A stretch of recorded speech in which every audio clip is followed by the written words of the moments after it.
జాతీయ మాల మహానాడు జాతీయ అధ్యక్షులైనటువంటి అద్దంకి దయాకర్ గారికి మరియు భారత్ బంజారా ఫౌండర్ అయినటువంటి రవీంద్ర నాయక్ గారికి మరియు ఆంధ్రప్రదేశ్ అధ్యక్షుడైనటువంటి కొండబాబు గారికి తెలియదు నాకు. ఇతర రాష్ట్రాల నుంచి ఎవరైతే మహారాష్ట్ర నుంచి, కర్ణాటక నుంచి, ఇంకా మన ఆంధ్రప్రదేశ్ నుంచి, తెలంగాణ నుంచి వచ్చినటువంటి అందరి సోదరులకు, సోదరీమణులకు అందరికీ కూడా ప్రత్యేక ధన్యవాదాలు, నమస్కారాలు. నా కూర్చొని ఏంటంటే ఇంతమంది వచ్చిర్రు సోదరులు, మరి వాళ్ళతో పాటు వాళ్ళ భార్యలు కూడా వచ్చింటే మరింత ఈ ప్రాంగణం అంతా నిండిపోయేది కదా అని ఆలోచిస్తున్నాను. అయితే మీ అందరికీ తెలిసిన విషయాలే. ప్రతిసారి మనము రాజ్యాంగ పరిరక్షణ గురించి మాట్లాడుకుంటూనే ఉంటాము. మన హక్కులేంటి, మన రాజ్యాంగం ఏంటి, దీని గురించి ఎప్పుడు మాట్లాడుకునే విషయాలే. కానీ మన పిల్లలకి చిన్నప్పటి నుంచి కూడా రాజ్యాంగం అనేది ఏంటి అని ప్రతి ఒక్కరికి, ప్రతి మతానికి ఒక పవిత్రమైన గ్రంథం ఉంది. హిందువులకి భగవద్గీత, ముస్లింలకి ఖురాను, అట్లాగే మన క్రైస్తవులకి బైబుల్, ఇలా పవిత్రమైన గ్రంథాలు ఎన్నో ఉన్నాయి. కానీ అందరికీ పవిత్రమైన గ్రంథము రాజ్యాంగ గ్రంథం. అది రాసినటువంటి బాబాసాహెబ్ అంబేద్కర్ గారి ఆయన ఆలోచన విధానాలన్నీ అందులో రాసి ఉన్నాయి. అది అందరి కోసం అనే విషయాన్ని ఎవరు ఇప్పటికీ గ్రహించట్లేదు.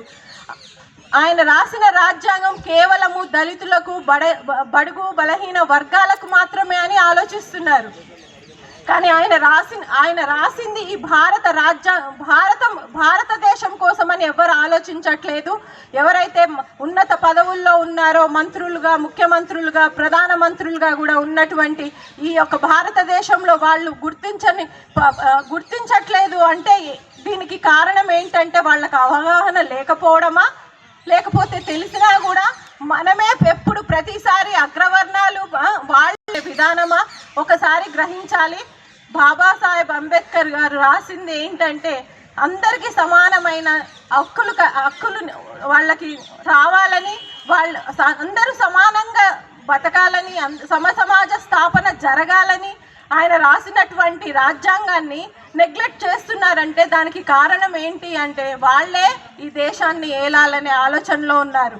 మరి మన తరాలు ఎప్పుడు దీన్ని అందుకుంటాయో మనకు తెలియదు. అట్లా అందుకోవాలంటే మీరు ఇప్పటి నుంచే మీ పిల్లల్ని, ఎవరైతే ఉన్నారో మీకు తెలియని గ్రామంలో కూడా మీరు ఈ భారత రాజ్యాంగాన్ని ప్రచారం చేయాలని నేను ఈ సందర్భంగా కోరుకుంటున్నాను. మీరందరూ ఇక్కడ వచ్చి మాట్లాడడం కంటే కొంతమంది వస్తారు, కానీ మనం ఏ ఏరియాలో ఉంటే ఆ ఏరియాలో, ఏ రాష్ట్రంలో ఉంటే ఆ రాష్ట్రంలో మన పిల్లల్ని మనము అవేర్నెస్ తీసుకొస్తే తెలుసుకుంటారు, నేర్చుకుంటారు, అది అవలంబిస్తారు.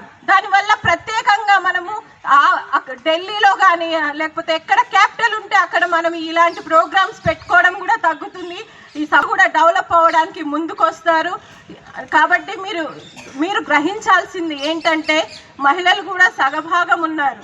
మరి మహిళల్ని తీసుకురావడం అనేది కొంత మీరు అర్థం చేసుకుంటే మంచిది.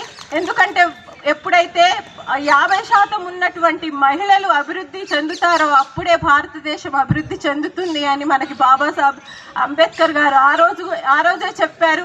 మరి ఇప్పటికీ కూడా అది కుదరట్లేదు, ఎందుకో తెలియట్లేదు. మరి ఇంట్లోనే వంట చేయడానికి ఉంచేసుకుంటారా మహిళల్ని, లేకపోతే మన యొక్క భారతదేశ అభివృద్ధిలో భాగస్వామ్యులను చేస్తారో ఆలోచించుకోవాల్సిన విషయము. మళ్ళీ ఇంకో విషయం ఏంటంటే పిల్లలకి మీరు ఎంత చదువుకుంటే అంత చదివించండి. చదువు ఒక్కటే మీకు సమస్యని పరిష్కరిస్తుందనే విషయాన్ని మీకు బాబాసాహెబ్ అంబేద్కర్ గారు జ్ఞానం, జై భీమ్ అని రోజు మనం నినాదాలు ఇస్తూ ఉంటాం. జై భీమ్ అంటే ఏంటి? జ్ఞానం వర్ధిల్లాలని అర్థం. మరి ఆ జ్ఞానం ఎక్కడి నుంచి వస్తుంది? చదువుకుంటే వస్తుంది. మీ పిల్లల్ని అందరినీ కూడా చనిపోయే వరకు మనం చదువుకోవాలనే నినాదం తీసుకోండి. మనకు నాలెడ్జ్తోనే మనం ఏదైనా సాధించగలమని ఈ సందర్భంగా తెలియజేస్తూ, మరి రాజ్యాంగం మనల్ని పరిరక్షిస్తుందని మనం రాసుకున్నాము, కానీ రాజ్యాంగాన్నే మనం పరిరక్షించాల్సిన సమయం వచ్చింది.